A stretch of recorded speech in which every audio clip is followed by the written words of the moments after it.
There's something deeply powerful about the way we choose to believe. It's invisible, but it determines almost everything we do. You see it every day in how someone walks into a room, how they shake your hand, how they speak about a challenge they're facing. Belief isn't about having evidence. It's about carrying a posture, an attitude that says, I'm going to act as if things are going to work out even when there's no proof yet. And that belief, that mindset, shapes behavior more than circumstances ever could. Think about this.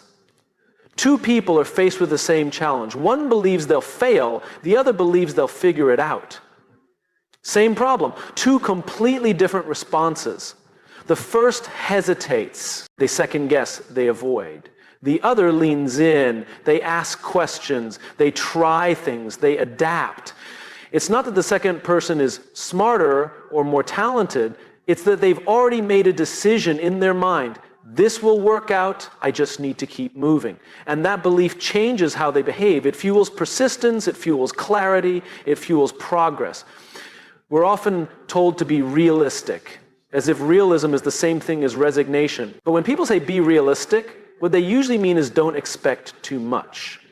But I think that's a trap, because the moment we lower our expectations to match our fears, our actions follow. When you believe something isn't possible, you stop trying, you stop exploring, you stop innovating. Not because the door is locked, but because you stop turning the handle. Belief isn't naive, it's strategic. It's the foundation of initiative. The best performers in the world, athletes, artists, leaders, they all operate from a deep internal belief that they're capable of rising to the moment. They don't wait for confidence to show up. They act first. Confidence follows action. It's built, not born. And belief is what allows you to take that first step, to act without the guarantee. I met someone recently who was navigating a difficult career transition. He had lost his job, had no clear path forward, and felt completely stuck. But then something shifted. Not externally. He didn't suddenly get a job offer or win the lottery. What changed was how he chose to approach the uncertainty. He told me, I'm going to treat this like the best thing that ever happened to me, even though it doesn't feel like that yet. That one sentence changed everything. He started networking differently. He showed up to interviews with more energy. He created opportunities instead of waiting for them to appear. 3 months later, he was in a role that wasn't just better. It was a perfect fit. But it didn't happen because of luck. It happened because of belief. When you act as if everything always works out for you, you start making decisions based on possibility, not fear. That doesn't mean you'll never feel afraid. It means you don't let fear dictate your choices. You learn to trust the process, to trust your resilience. You don't need to see the full path to start walking. You just need to believe the next step will lead somewhere worth going. There's a quiet power in people who move forward without certainty. They walk differently, not arrogantly, but with a kind of quiet resolve. It's magnetic. Others are drawn to them, not because they have all the answers, but because they seem anchored. They're not reacting to every storm. They've made peace with the unknown. They've decided in advance that things will work out. So they carry that decision with them into every room, every meeting, every set. And here's what's interesting. When you behave as if everything always works out, it often does. Not because the universe bends to your will, but because your belief leads you to behave in ways that create better outcomes. You show up. You stay longer. You keep the conversation going. You listen more deeply. You experiment more often. People like working with people like that. Doors open more easily for people who knock more often. It's not magic. It's behavior rooted in belief. We all carry stories in our minds, narratives about who we are, what we're capable of, what we deserve. Some of those stories were written by other people, by teachers who doubted us, by bosses who overlooked us, by parents who projected their own fears onto us. But here's the truth. You get to rewrite the story. You get to decide what belief you carry into the world, and that belief will shape how you move and how the world moves in response. Acting as if everything always works out for you isn't about arrogance or delusion.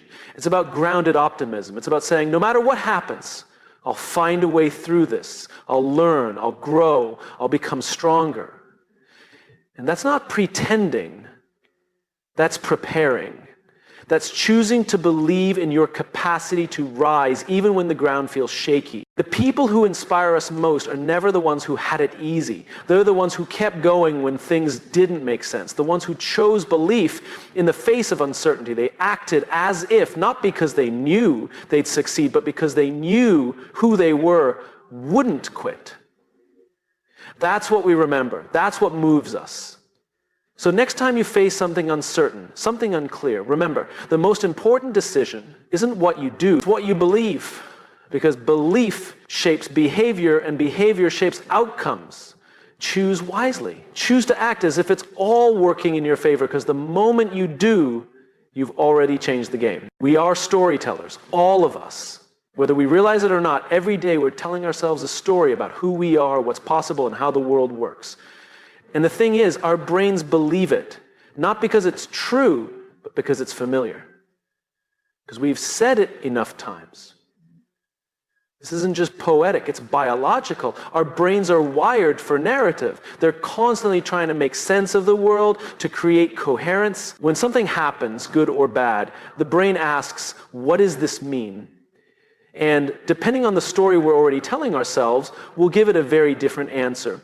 Two people can experience the exact same situation. One says, see, nothing ever works out for me. The other says, this is just a detour, something better is coming. One person spirals, the other adjusts. Same reality, different interpretation. The difference isn't the situation, it's the story. And what's most important to understand is this: the story comes first. Behavior follows. The way we think influences the way we act, and the way we act influences the results we get. It's a cycle, and it starts with the words we repeat in our own minds. The brain doesn't question whether the story is useful. It just accepts it. So if the story we're telling ourselves is that we're unlucky, unworthy, or doomed to fail, the brain will start scanning the world for proof. It will find ways to validate that belief. It's not lying to us, it's just trying to help us make sense of the world through the filter we gave it. But the good news is we can change the filter, we can tell a new story. We can choose to act as if everything always works out for us, not because we have the evidence, but because we want to give our brain a better target, a new lens, a more useful truth. Now, I'm not talking about blind positivity or ignoring real problems. I'm talking about perspective. I'm talking about choosing a story that empowers us to move, to try, to lead, to show up, even when the path is unclear. When we choose a better story, our brain starts to look for better answers. It gets curious instead of defensive, creative instead of defeated. I once worked with someone who had faced failure after failure in his startup journey. He was exhausted, burnt out. At one point he said, maybe I'm just not cut out for this. And I stopped him. I asked, what if the story you're telling isn't true?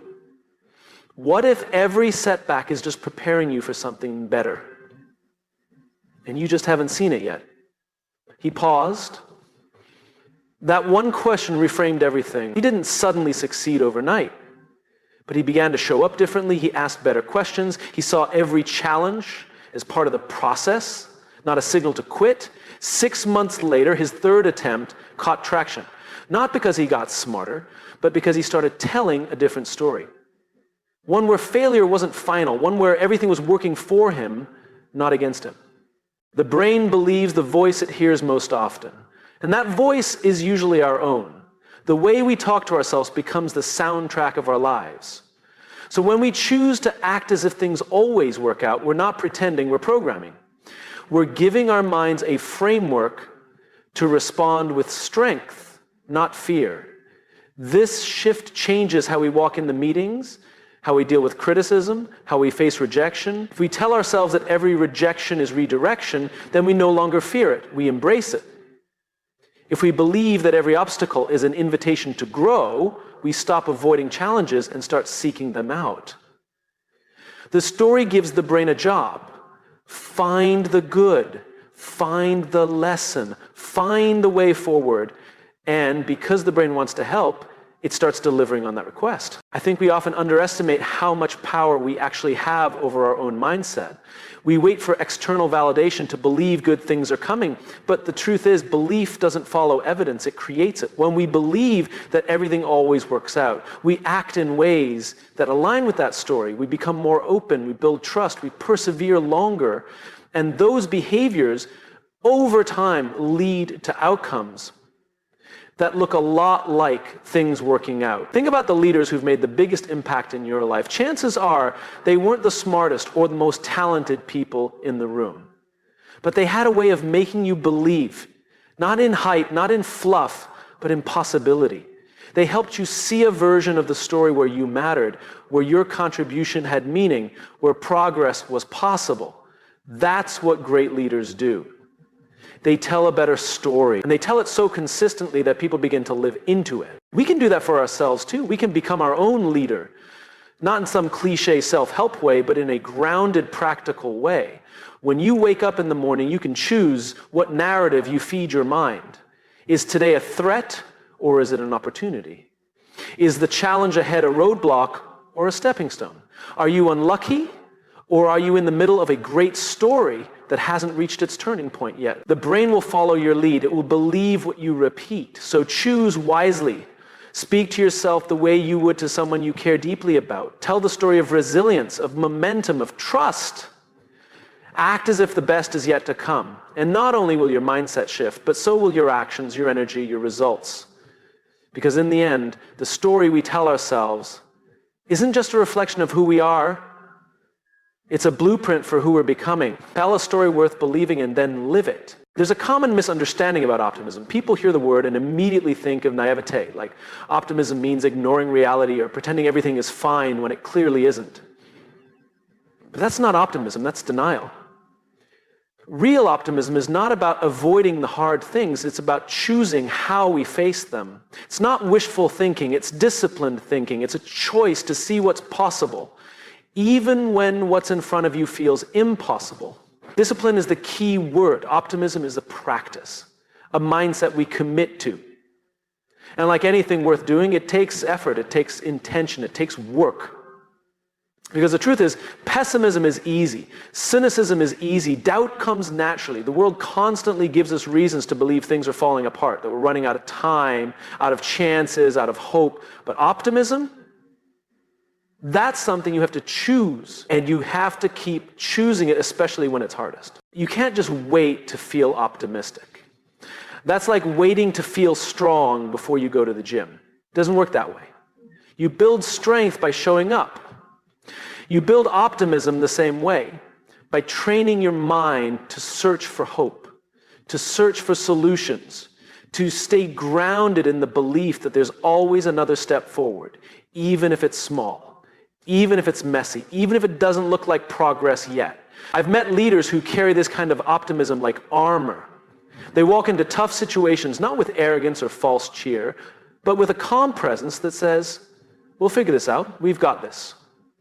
That kind of leadership creates stability. People gravitate toward it, not because the leader has all the answers, but because they bring a sense of direction, of belief. That's the power of disciplined optimism. It gives people something to hold on to. It starts with a simple but powerful question. What's the most generous interpretation of this moment? What's the most hopeful version of what's happening? When everything feels like it's falling apart, ask yourself, what could this be teaching me? What might this be preparing me for? It's not about pretending things are easy. It's about finding meaning in the hard. That's the heart of optimism. It's choosing purpose over panic. People who act as if everything always works out for them are not blind to difficulty.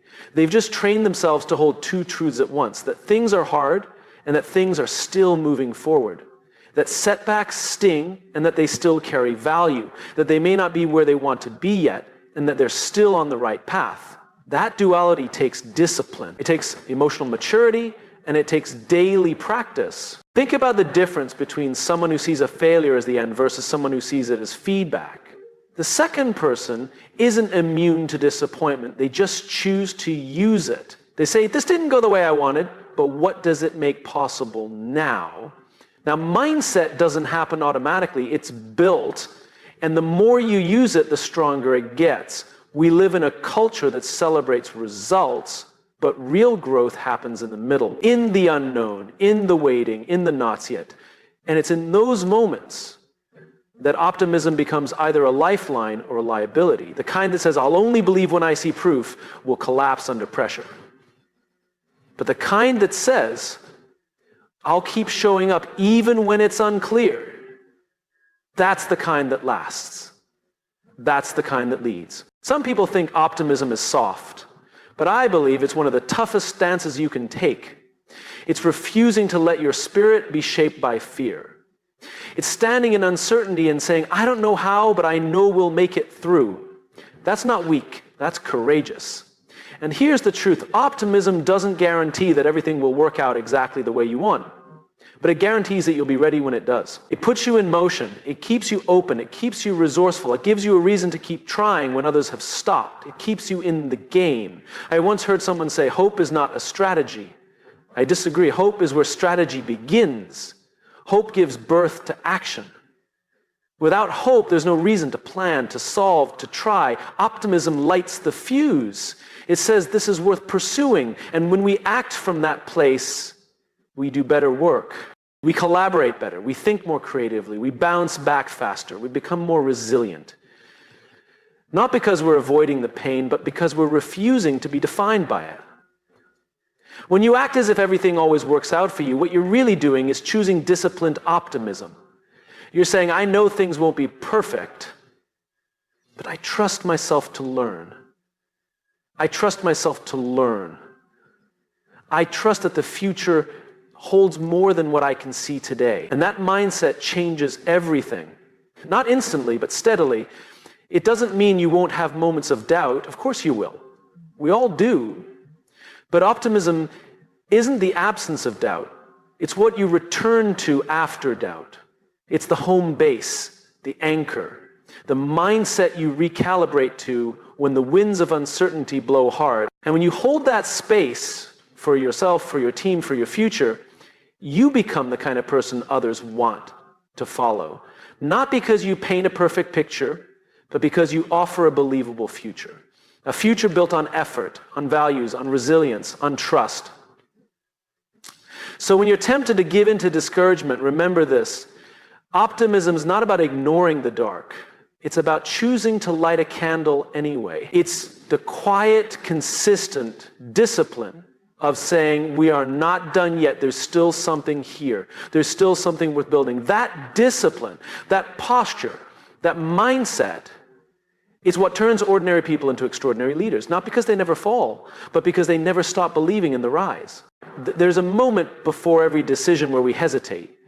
We wait for clarity, we wait for signs, we wait until we feel ready. But here's the truth. Clarity rarely comes before action. Confidence doesn't either. We like to think we need evidence before we move, but in reality, we often need to move before we find the evidence. The path reveals itself through motion. Action creates evidence. We all want certainty. It's human.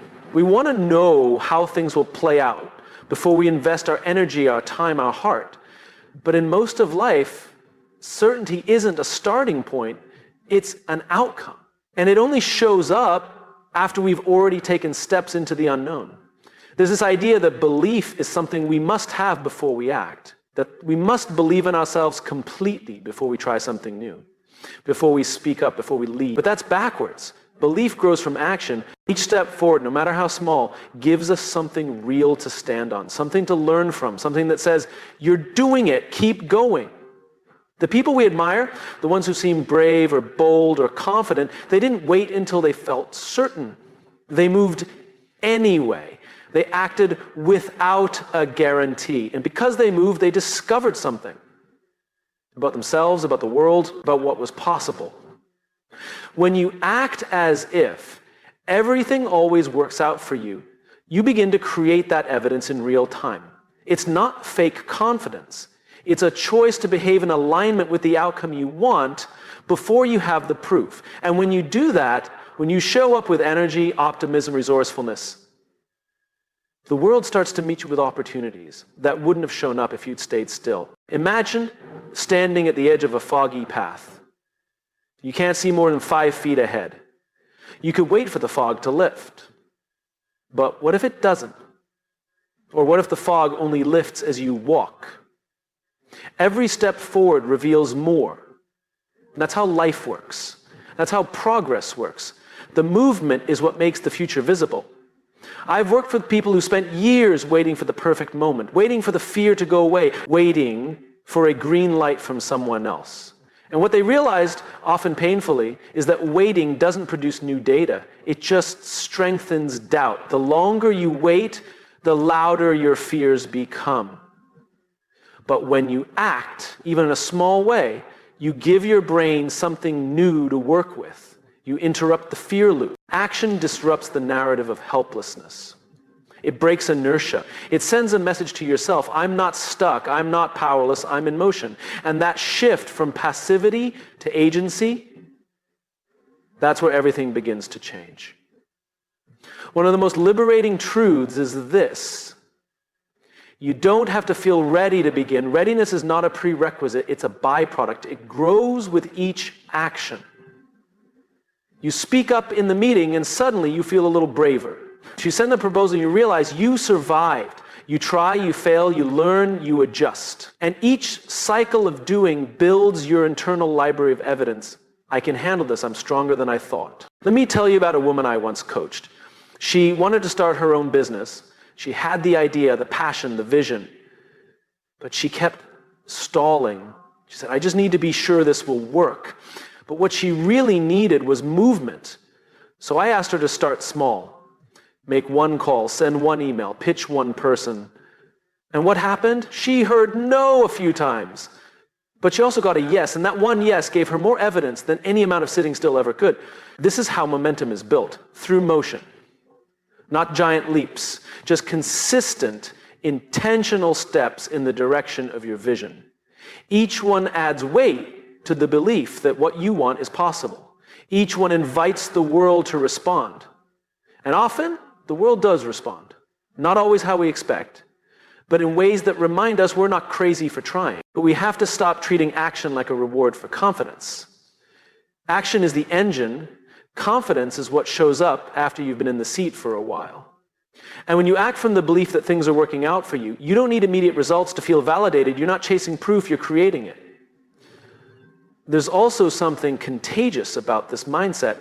When you operate from the assumption that things are unfolding in your favor, even when they don't look like it yet, you bring a different energy into the room. People feel it, they trust it, and often they join you. You start building a team, a movement, a culture around that energy. And all of it starts because you decided to move before the map was clear. Now, this doesn't mean you act recklessly. Disciplined action still includes reflection, strategy, patience, but it's forward mocance. It says, I may not have all the answers, but I'll get better ones by engaging. You can't steer a parked car, but once you start rolling, you can course correct, you can adjust based on what the road gives you. When you look back at your own life, chances are the moments you're most proud of didn't begin with certainty. They began with risk, with a step into something new. And what gave those moments meaning wasn't the outcome, it was that you chose to act. That's what built your story. That's what gave you real data about who you are and what you're capable. So if you're standing at the edge of something right now, an idea, a change, a challenge, and you're waiting to feel ready, remember this. Action creates evidence. And the evidence you're looking for won't come before you move. It's waiting on the other side of movement. When you act as if everything always works out for you, you're not gambling. You're practicing faith in your future. You're choosing courage over certainty. And that choice builds the foundation for the life you want, one step, one call, one decision at a time. So move, not because you're fearless. Move because you're becoming the kind of person who no longer waits for permission to begin. We don't always realize it, but every time we show up, every time we push through resistance, every time we move forward despite the unknown, we're not just doing it for ourselves, we're doing it for the people watching, The people looking for proof that it's possible, because one of the most powerful forms of leadership is simply being the evidence someone else needs to believe. You become the proof that the journey is worth it. In every room, in every company, in every family, there are people quietly watching, wondering, hoping. Can someone like me do this? Can I speak up and still be respected? Can I fail and still be worthy? Can I take a risk and survive it? And when they see someone else do it, someone who doesn't have all the answers, someone who's still figuring it out, it gives them something more powerful than advice. It gives them permission. That's what happens when you act as if everything always works out for you. You embody a mindset of possibility. You carry the weight of belief in a way that lifts others, not through grand speeches or empty motivation, but through your presence, your resilience, your consistency. You become a mirror that reflects potential back to people who have temporarily lost sight of their own. Think about it. When we're struggling, when we're unsure, we look for models. We scan the environment for people who've gone ahead, people who've navigated uncertainty and made it to the other side. That's why stories matter. That's why leadership matters. It's not just about authority or status. It's about demonstration. When someone takes the first leap, it lowers the psychological cost for everyone else. But here's the catch. You can't inspire belief in others if you're constantly waiting for external proof yourself. True leadership begins with the decision to become your own evidence, to act in alignment with what you believe before you have all the results, to hold space for possibility even when the outcome is unclear. When you do that, you create an atmosphere of trust. And trust is the soil where growth begins. I once worked with a leader who inherited a broken team. Morale was low, results were inconsistent. No one really believed things could improve. The leader didn't walk in with a flashy strategy or dramatic overhaul. Instead, she just started showing up. Calm, steady, present. She listened, she acted, she followed through, and over time, her behavior created a new story. One that said, we're not stuck, we're just getting started. People began to believe again, not because of a slogan, but because of her example. This is what it means to lead with evidence. You become the person who brings courage into the room simply by how you carry yourself. Not with perfection, not with certainty, but with conviction, with humility, with a willingness to go first. And in doing so, you help others find their voice. Now, some people hear this and think that's too much pressure. I didn't sign up to be someone's role model. But whether you signed up or not, people are watching, especially the ones closest to you, your friends, your children, your coworkers. They're not looking for you to be flawless. They're looking for you to be real, to try, to fail and get back up, to navigate life with a sense of purpose that says, I may not control everything, but I control how I respond. And your response, that's what they remember, not the result, not the accolades, but the way you showed up. That becomes the blueprint they borrow from when it's their turn to take a risk. What's beautiful about this is that it's not about having a title. You don't have to be the CEO to lead this way. You don't have to be the loudest voice in the room. You just have to be consistent in your values, rooted in your belief, willing to be seen trying. That alone changes the temperature of every room you walk into. And here's something else. When you live like you are the evidence that everything always works out, you develop a kind of quiet authority. People lean in, they ask questions, they trust you, not because you have all the answers, but because you've clearly wrestled with the question. Because you're not pretending, you're practicing. And that practice is magnetic. We don't talk enough about the weight of unseen leadership. The kind that doesn't get applause. The kind that happens in the conversations no one hears. The late nights, the doubts, the private moments where you choose to believe again. That's the kind of leadership that shapes culture. That's the kind that builds trust that lasts. Because eventually, someone will come to you, maybe years later, and say, I watched you. I saw how you handled that moment, and it gave me the courage to do the same. And you'll realize that your discipline, your mindset, your resilience, it didn't just serve you, it lit the way for someone else. So ask yourself, what kind of evidence am I becoming? What story does my life tell? What permission do I give others by the way I live, work, lead, and show up? Because the truth is, whether you realize it or not, you are becoming someone's reason to believe. You are shaping what others think is possible. And when you choose to live from the assumption that things are working in your favor, even through the mess, even through the waiting, you bring hope into places that desperately need it. That's not about ego.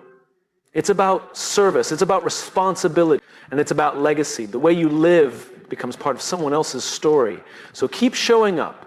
Keep believing. Keep building. Not just for your goals, but for everyone who's still learning how to believe again. You are not just creating results.